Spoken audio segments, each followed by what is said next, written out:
سيرتي سيرتو ما مغشى سيرتي سيرتو ركب لشيكا ركب لشيكا ركب بورتا قدو لشيكا كركب بورتا على لشيكا كركب صومالي هنولات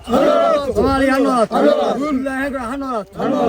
الله اكبر الله اكبر الله اكبر دمكنا قوليش بسم الله الرحمن الرحيم إلهي بان مهله waxaanu joognaa kala dhici in doole iyo hadii la ku rooyahay toga jaceyl iskaga dhawaan jireen waxaanu soconay masaafo dhan 20 kilomitir wadankaas oo ahaa aan mareynay wadan caqabada ah oo buuro iyo hadii la ku rooyahay dalcada dhaadheer iyo xaraaro sida inay muuqata ah waxaan hadii la ku rooyahay naga hor yimid oo boosyo yar yar iyo dhul ay hadii la ku rooyahay nimanka aan dhaqaaqooda ku aragnay إلهي ما هدي سويه ومركي أركان عيدك أودي سيو قابك وصعنا يبي كعررين وحنا صوكلين كرينا دمان وذا يميه يقولك تحبلها اللي هو قراح القروش هاي تجا صوصاك أروسي صوب حي وإلهي يحل هذا عرق تاني شغله كجري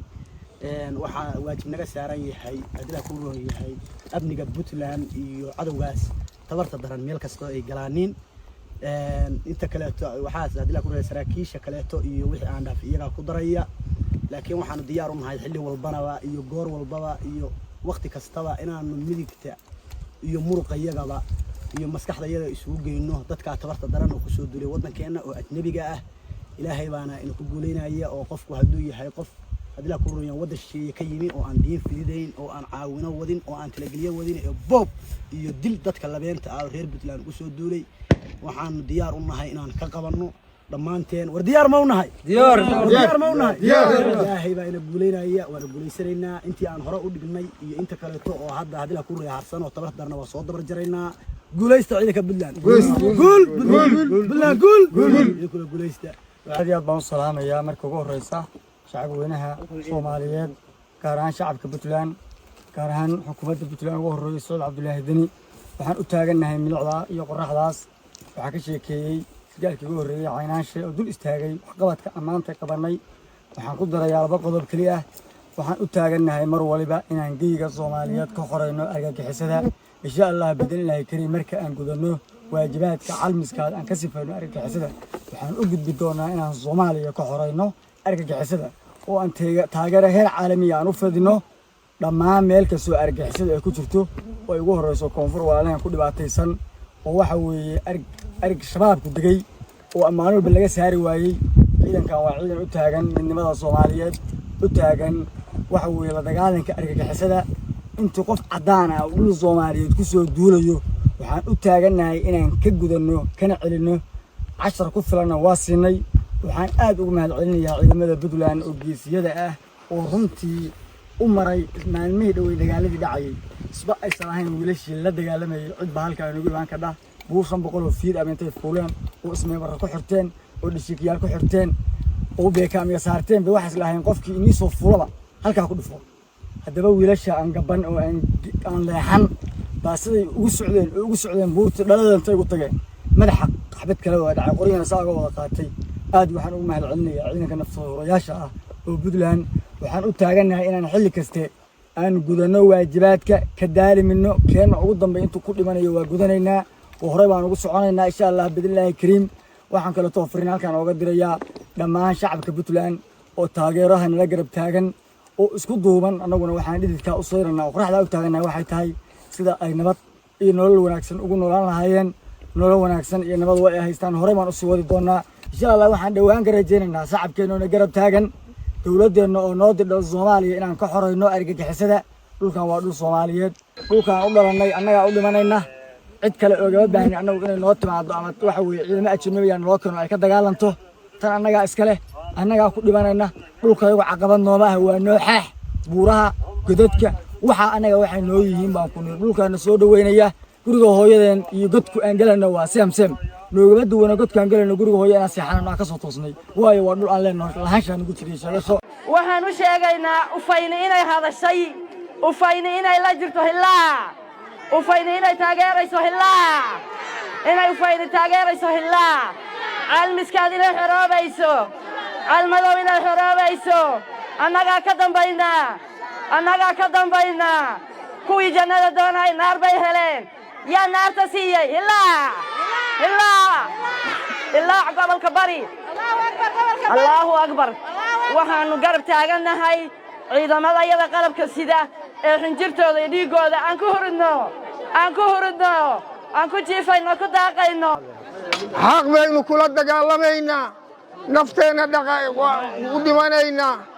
dhaqaalaheenna waa gelinaynaa waa iska saaraynaa xasan shiikh madaxweyne soomaaliyeed laguma sheegi karo madaxweyne soomaaliyeed laguma sheegi karo madaxweyne soomaaliyeed buu u dhaartay been buu dhaartay dalkii soomaaliyeed cadow baa ku soo duulay waa ka aamusan yahay waxa uu tahay toonna uma gelin madaxweyne soomaaliyeed maaha madax iyo maamul kulli puntland waxaanu garab istaagaynaa xitaa hadday nagu kalifto inaanu jiida tagno diyaar baa u nahay soo aha diyaar baa u nahay inaanu jiida tagno aanu iska dhiibno maxaa yeelay nin la gumaysto gob maaha diyaar baa u nahay inaanu dalkayga dadkeenna difaacno kan ku dhimanaya dhallinyaro weeye annaguna dhallinyaro aanu nahay inaanu waxbarashada ka tagno inaanu furinta tagno inaanu difaacno gabdhaha iyaga quruxda badan diyaar baa u nahay haddii ay wax ka soo noqon waayaan diyaar baan u nahay inaanu baxno diyaar baan u nahay inaanu tagno diyaar baan u nahay inaanu jiida hore tagno dhammaan maamulka shacabka dhallinyarada haldoorka iyo haweenka puntland meel kasta ay ku joogaanba waxaan leenahay waan niga mahadcelinaynaa garab istaagka ciidanka xoogga dalka soomaaliya ciidanka dalka puntland waxaan leenahay heer ufeneedna kama maqno soo maaha wixii ciidada diyaar baa u nahay soo maaha wax kasta diyaar baa u nahay soo maaha meel kasta ciidanka jooga waxaan leenahay waa inula joognaa allahu akbar bilaa guul puntland guul cadowgu hoos dhammaantay soo diyaar wayay dagaalanno gudnimada ayay iska saaro waa jahaad weeye jahaad reerufayladow ha la kaco dhiigga ha la shubo qoryaa ha la qaato habluhu ha socdeen hilibka ha la geeyo dhammaan ha la socdo ururka ilaa ha la taageero madaxweynena ha la taageerino xasan hoos delguul maasha allah diyaar bidhiigka ha la shubo cunsitaalaya ha la tago ilaahay waxaa ka baryaya intay dhibatay inuu alla u naxariisto jannadii bay galayay rasuulka sallallahu alayhi wasallam baa sheegay inay imanayaan inaa ka mid noqdaa jeclaan lahaa buu yidhi kuwa inaa ka mid noqdo la jahaado ka dhinta iyo ka wax dila labaduba waa helu janne marka ilaa guul jahaad baa lagu jiraa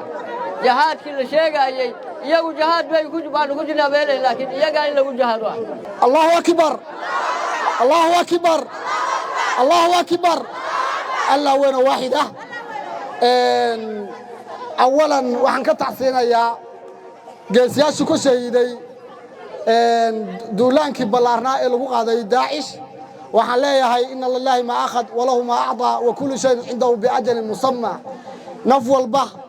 oo dhimanaysaa wakhti bay leedahay halkaasaa wakhtigoodu ahaa way shahiideen ma dhiman sida ilaahay qur-aankiisa ina ku sheegay ilaahay agtiisay ku nool yihiin oo lagu risaaqayaa taasaannu aaminsannahay waxayna ku jihaadeen daacish ka soo duulay guryahoodii oo inoo ku yimi guryaheennii dhiiggoodii wuxuu u daatay sidii ugu sharafka badnayd waxay u dhinteen sidii ugu sharafta badnayd oo qof bini'aadana u dhinto waxaan leeyahay allah ha u naxariisto intii dhimatay inta xanuunsan oo u ildaran xanuunkaasna oo dhaawicii soo gaarayna allah ha u boogaydhayo insha allah waa ka kacayaan waxaan leenahay geesiyaal aan soo celinayn dhimashadu waxaan leenahay geesiyaal aan soo celinayn daacish waxaan leenahay geesiyaal u mitidaya inay dhiiggooda dhacaankooda dalka u daadiyaanin waxaannu diyaar u nahay inaannu hor istaagno oo difaaca koowaad galno oo aannu dhiigga iyo dheecaanka u daadinno anigoo ka kow ah maamulka degmada ufayn inaan u shahiido oo dhulkayga u dhinto baan diyaar u ah waxaan diyaar u ahay inaan garab istaag muujinno oo garab istaag u muujinno ciidanka difaaca puntland ee fadhiya furimaha hore ee dagaalka iyo kuwa jooga amniga guud ee deegaanka ilaalinaya waxaan leeyahay shaqo adag baa haysaaniin dalkii dadka u haysaaniin waa mahadsantihiin miisaankiisa xasanaadka Allah idin saaro intaas kadib anigoo hortay raacaya hadalkii madaxweynaha dowladda Puntland mudane Saciid Cabdullaahi Dani waxaan leeyahay dadka Puntland iyo dadka Soomaaliyeed dhammaantood waxaan ka codsanaynaa in la garab istaago ciidamada Puntland haddaanu deegaanka u faynahay waxaanu garab istaaganahay har iyo habeen inaanu difaaca u noqono oo hor istaagno oo ciidamada garab u noqono baan diyaar u nahay war diyaar ma u nahay diyaar ma u nahay insha Allah marba diyaar ma u nahay waxaan rabaa insha Allah haddii rabbigay idmo dhammaanteen inaan u sheegno dalkeena garab istaag fiican baan muujinaynaa waxaanu diyaar u nahay inaanu ciidan garab istaagno waxaan diyaar u nahay garab istaagno waxaan fatwoonayaa hor ilaahayna la taagnahay in la dagaalama waa xaq waayo rasuulku salawaatullaahi wasalaamu calayhi waxau yidhi man qatala duuna nafsihi fahuwa shahiid waman qatula duuna ahlihi fahuwa shahiid waman qatula duuna diinihi fahuwa shahiid waman qatula duuna maalihi fahuwa shahiid qofkii naftiisi loogu yimaado oo difaacda waa shahiid akbar allahu akbar allahu akbar allahu akbar waxaan ugu hambalyaynayaa geesiyada Puntland halyeeyada halgamayaasha cadowga jabiya oo laayay dalkoodii ka soo duulay dadkoodii soo baabi'iyey xaq la'aanta ku doodaya allahu akbar waa la weynayaa waa la laayay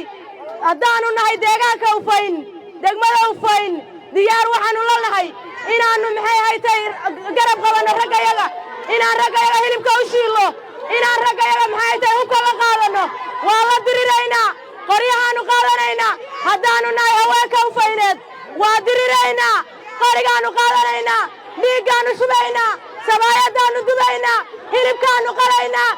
funaanadahaannu gadaynaa bustayaashaannu geynaynaa allahu akbar xaqudirir baanu nahay biqi mayno ka biqi mayno marookiyan ka biqi mayno bahalkii maxay ahaayeen wixii magaca lahaa dalkoodii ka soo qaxay ka biqi mayno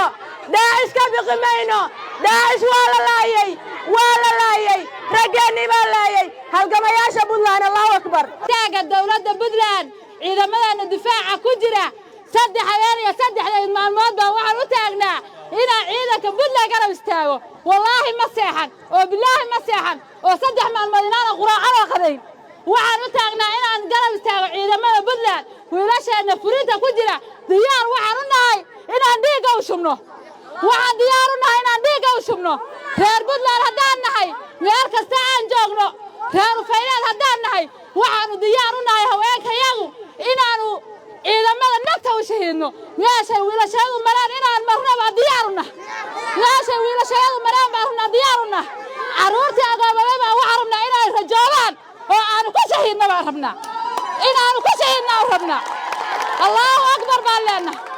madaxweynaha Puntland waxaan leeyahay ilaahay ku garab istaago ilaahay ummadda islaamka ah ha kaaga dhigo hooyo iyo aabbe baan leeyahay waxba kaalama maqna dowladda maxay xasan gurgurta waxba kaalama maqna annaga garab ku taagan annaga dahabka ayaa ku furayna annaga xoog iyo xeelad iyo walba kula garab taagan baan Saciid Cabdullaahi Dani waxaan leeyahay guul madaxweyne guul wadadii cadayd cagta saartayo ku carabise imrigii jiriyo caynanka hay waliga hay baan leenahay madaxweynaha Puntland cagta waxaan leenahay madaxweyne guul iyo gobonimo waxaan halkan anu kuma soo talagin laakiin waxaan u tirnayaa ciidamada geesiyaasha halyeeyada oo jooga buuraha Almiskaad guul baan u rajaynay intii dhimatana naxariis baa Ilaahay subxaanahu wa ta'aala u weydiiyay oo ciidamada salabka sida seexashada aqoon oo ciidamada salabka sida seexashada aqoon oo sarimaataagan suudiga cadceedda tuban oo sarimaataagan suudiga cadceedda tuban sahayday loo diyaarshaadkoodu yahay sahayday loo diyaarshaadkoodu yahay waxaa leeyahay madaxweynaha Puntland madaxweyne kaama aanan gaabin garabkaagana reer Ufayneed degmada Ufayn iyo shacabkeedu ma banayn diyaar baanu ku nahay gacmo wada jir bayna wax ku gooyaan waana ku maqalnay guul iyo gobonimo madaxweyne guul Allahu أكبر الله أكبر الله أكبر الله أكبر ديار بانونا إنا نضلك يا دفاع عنه ديار بانونا هاي إنا نعرض وإنه قصة دولة إنا نسكت دفاع ديار بانونا هاي الله أكبر ضلكني هو يدان كبر دبلان عدو قصدولو دالان دارينو كويمي الله أكبر الله أكبر وجهالنا يا الله أكبر انت دوات الله ونحرسته انت لو عند الله وبابنا وعن ديارنا هاي دولة بدلان على مسكات كليا ما هاي على هذا بعيدا كي جوغاي إلهي قربكينا قربكينا إلهي قربكينا قرب عيدنك قلقلا سارن يا عيدنك على المسكات جوغا كل ما waxaan idin leenahay guul Allah idin guuleeyo waana فرح حسين Allah idin ka farxiyo waxaan tan kale aan ku darsanayaa waxa weeye wiilasha geesiyaasha wadanka markaa soo xelaysanin oo aynu xelowno wixii aan dhiman diyaar baan inay qofka koowaad oo idin guursanaya baan ahay guul Allah idin guuleeyo haddana reer Faynaad ولمن هرير بطلان ديجنا يا هدي الإسلام واحد ديارنا هنا داعش مالك قصارنا ورداعشنا مالك قارنا ديار موتين ورديجنا ديار ملتين ورديجنا ديار ملتين ورانا قد ديار بان هيدا قد ديار متين ورديار متين ورداعشنا لنا ديار موتين ورينا قادنا ديار موتين رجعنا قرب استاذنا ديار موتين عدو جنيا سرابي عدو جريا سرابي تجري عداوة عابية يا لعب جرين عداوة عابية يا لعب جرين يا عمد جرر يقودها في رمير يا عمد جرر يقودها في رمير هذا لقدر من وقت بدل لدين هذا tabadan la dhigin waagan waa malaayaaday ooy maanta dambe ka daran booyadag waxay u dhaawacmeen una shahiideen intii dhimatana waa sharafteena iyo cirdigeenna waxaan halkan maanta uga mahadcelinayaa shacab weynaha reer Ufayneed weliba u badan yihiin oo doorka muhiimka ah siinaya haweenka reer Ufayneed oo galabta muujiyay go'aan geesinimo leh inay taageeraan ciidamada difaaca dawladda Puntland garabna siiyaan waxaan aad u dhaliilayaa in galabta raggii reer Ufayneed ay ka badan yihiin haweenka reer Ufayneed inay raggu galabta yar yihiin waa nasiib xumo war kaneeca loo dhintaa kaneeco ku xuntaa loo dhintaa ninka maanta ka baqaaya daacish calmiska laga sifeeyey isagoo Ufayn jooga inuu adeecada soo istaago waa faashil argagixisadu la mid yahay waxaynu rabnaa inaynu dhiigga shubno sabaayadda dubno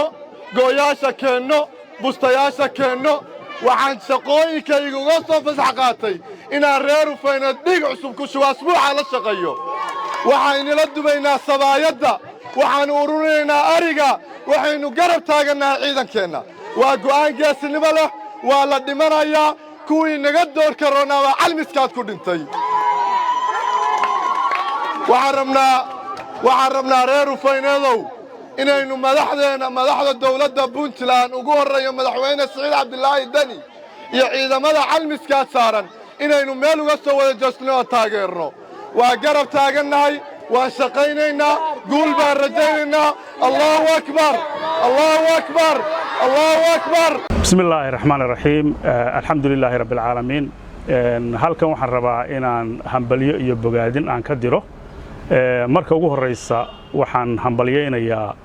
ciidamada Puntland qaybahooda kala duwan xarbiga xaqa ah kula jira khawaarijta iyo argagixisada gabaadka ka dhigatay iyo hoyga buuraha calmiskaad ee Puntland waxaan leeyahay geesiyaasha intii idinka shahiidayna ilaahay waxaan uga baryayaa in ilaahay u naxariisto inta dhaawacana in ilaahay u boogadhay si dhaqso ah baan ilaahay idinka baryayaa marka labaadna waxaan bogaadinayaa xukuumadda iyo dawladda guud ahaan uu hogaaminayo Saciid Cabdilaahi Deni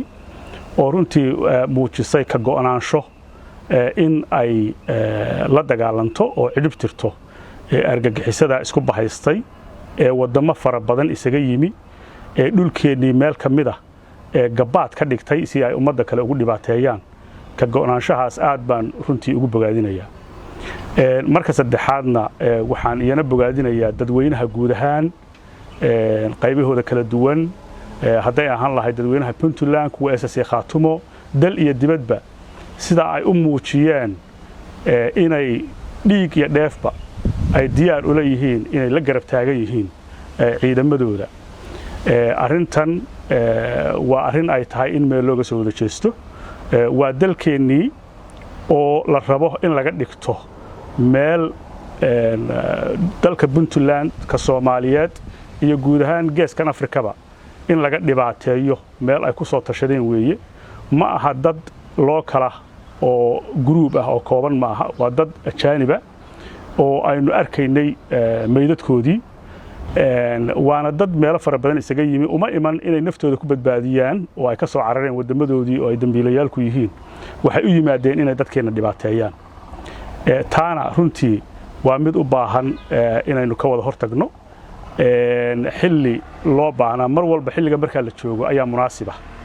xilli tegay waxba lagama daba tegi karo laakiin xilliga marka la joogo ayaa mar walba munaasib ah in balaayada halkeeda lagu qabto hawshaas waxaan isleeyahay ciidamadu muddadii koobnayd ee ay ku jireen dagaalka guulo runtii muuqda oo la taaban karo ayay ka soo hooyeen 2 bilood ka hor kaliya bay ahayd markii weerarkii ugu horeeyay ay ku soo qaadeen dhar jaalle oo ah meel buuraha ka soo rogan oo uur caleed ku taala oo halkan dhow waxay ahayd baan u malaynayaa 2021kii bishii 6aad markii aniga oo kamid ah wafti dawladda ka socda oo balidin aan rabnay inaan soo booqano ambalaas iyo qalab kalena aan u wadnay ay jidka noo dhigeen miinooyin 2 askarina naga shahiiday dhulkaas oo dhan xilligaas waxaa muuqatay inay si sahlan ay uga fushanayeen falalkooda argagixisanimo laakiin maanta dhulkaas oo dhan ciidamadeena ayaa gacanta ku haya waa alxamdulillaah waxay ku urursan yihiin kaliya meelo togag yaryar iyo buura qarkood intii kale oo dhan hadday ahaan lahayd saldhigyadii iyo agabkii ay ku dagaalamayeen oo dhan ciidamadeena ayaa ka qabsaday inta kalena waxaan rajaynayaa si dhaqso ah in loo soo afjaro haddii ilaahay idmo waxaan ku boorinayaa dadweynaha reer Puntland sida ay u muujiyaan isku duubnida iyo inay dhinac taagan yihiin dawladooda iyo ciidankooda inay saas oo kale ay ku sii wadaan haddii ilaahay idmo waxaan ku soo gabagabeynayaa inaan mar labaad bogaadiyo ciidamada guud ahaan dawladda iyo dadweynaba sida ay uga go'an tahay inay amuurtaas ay soo afjaraan haddii ilaahay idmo lama aqbali karo runtii ajaanib iska soo urursaday meel kasta oo criminalisa inay intay buuraheena yimaadaan ay waliba inagii inagula dagaalamaan taa macnaheedu waxa weeye dad ajaanib ayaa dhulkeena inagu haysta dhulkuna ciyaar maaha waa kii aynu rabnay inaynu uga tagno caruurteena waa kii caruurteenu rabeen inay caruurtooda uga tagaan